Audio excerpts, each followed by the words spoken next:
हाय नमस्कार. तर आज आम्ही सकाळी गेलेलो कुणकेश्वरला, तुम्हाला माहिती आहे देवगडला. तर तिकडनं येताना मी सौंदाळे घेऊन आलोय, आमच्या आजीचा फेवरेट मासा. बंदरावर गेलेलो, तिकडे सौंदाळे मिळाले, तर सौंदाळे आणले. त्याच्यानंतर मस्तपैकी फुल साईज टायगर प्रॉन्स होते, खाडीतले आहेत म्हणून घेतले. ही बघा साईज, आणि हे बघा दिसत असेल ना खतरनाक असते, हे एवढं टोचत असतं. तर हे आणले आणि कोलंबी आणली छोटी. तर सौंदाळे फ्राय करणार आहे, म्हणजे बघा सौंदाळे मस्तपैकी फ्राय करणार आहे. साफ करून झाले आहेत आणि प्रॉन्स पण फ्राय करणार आहे. तर तुम्हाला रेसिपी दाखवतो. आजी हिने सांगितलेलं मच्छी घेऊन ये सौंदाळे, आणि आता बोलते आता मला काही नको. हिच्यासाठी हिच्यासाठी आणला बघ एवढी. हा आजी हे तुला आवडत नाही?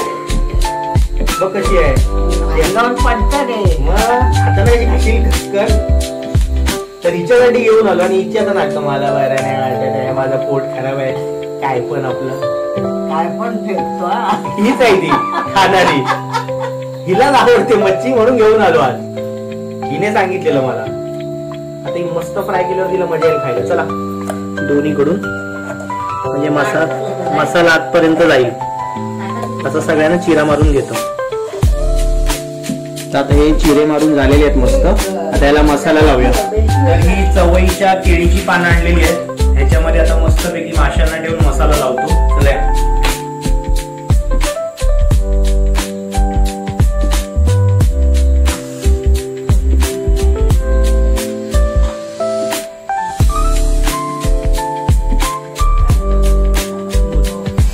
तर आता सगळी कोलंबी सोलून ठेवली आहे. शेपट्या आम्ही मुद्दामून ठेवतो कारण ते जरा चव भारी लागते. तर अशा मस्तपैकी पानात तयार आहेत कोलंब्या, तुम्ही बघू शकताय बघा, एकदम छान.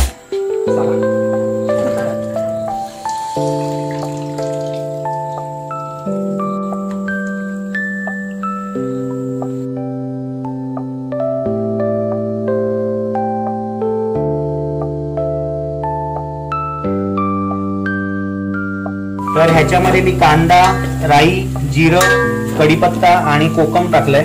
त्याच्यामुळे कांद्याचा उग्रवास जाईल, एक फ्लेवर येईल कोकमाचा.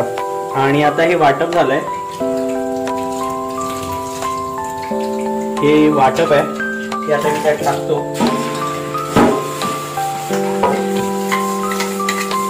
बघू शकता तर लालसर कलर येतोय. कोलंबी घेतली आहे छान करवंटीमध्ये आमच्या नारळाच्या, आणि आता मी सोडतोय सारा.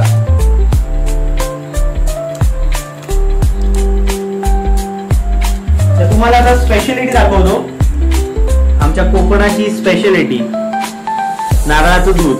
नारळाचं दूध टाकल्याशिवाय रिचनेस येतच नाही बघा. असं निवांत काम आहे एकदम. त्याला म्हणतात करी.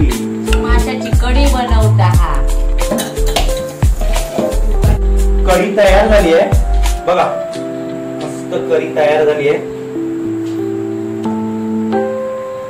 कोलंबी पण छान शिजली आहे, कोकमाचं मस्त वास येतोय, आणि नारळाचं दूध टाकल्यामुळे एक वेगळाच फ्लेवर आलाय छान. तो आता तुम्हाला व्हिडिओत नाही दाखवता येणार, त्याच्यासाठी तुम्हाला हे ट्राय करावं लागेल.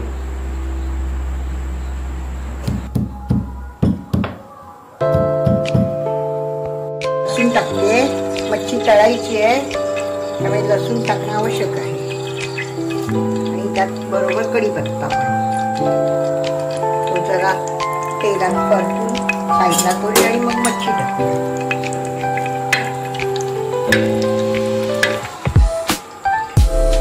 तर आता मच्छीला रवा आणि तांदळाचं पीठ आहे, रवा आणि तांदळाचं पीठ लावलंय.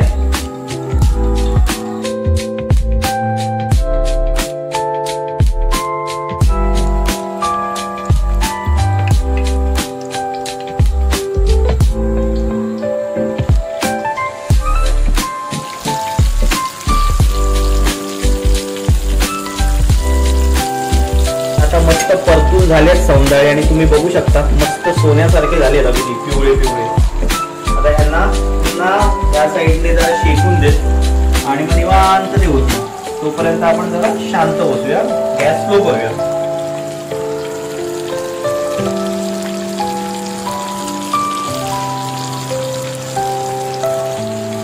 छान असे तळून झालेले आहेत सौंदाळे आणि मस्तपैकी पाण्यात ठेवलेले आहेत. तर डबा लावून घेतो म्हणजे गरम राहतील. तर आता प्रॉन्स तयार आहेत, कोथिंबीर लावली. ह्यांना कुठच्याही प्रकारचं तांदळाचं पीठ किंवा रवा लावत नाही. ही माझ्या फार्मची माझी पर्सनल रेसिपी, ही कोणाची रेसिपी नाही आहे. तुम्हाला तर दाखवतो.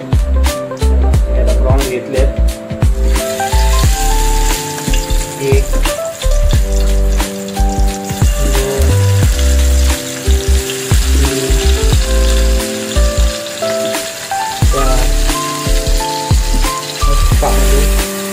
बाजूला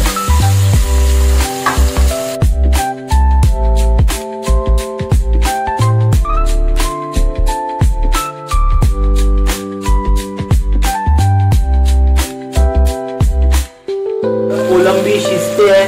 टोमॅटो बरोबर फ्लेवर एकदम सॉलिड येतोय आणि एकदम रॉ शिजणार आहे आणि एवढी मजा येते ना खायला.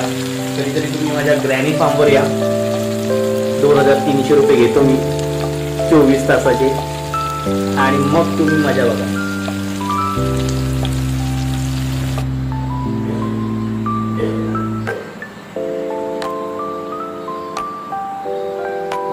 कोलंबी आमची खाडीची तयार झाली आहे, तुम्ही बघू शकता. आता मस्तपैकी ह्याच्यावर लिंबू पिळायचा आणि निवांत खायची. काहीच प्रॉब्लेम नाही, टेन्शन घ्यायचं नाही. हेच पान घ्यायचं डायरेक्ट बाहेर घेऊन जाणार. चला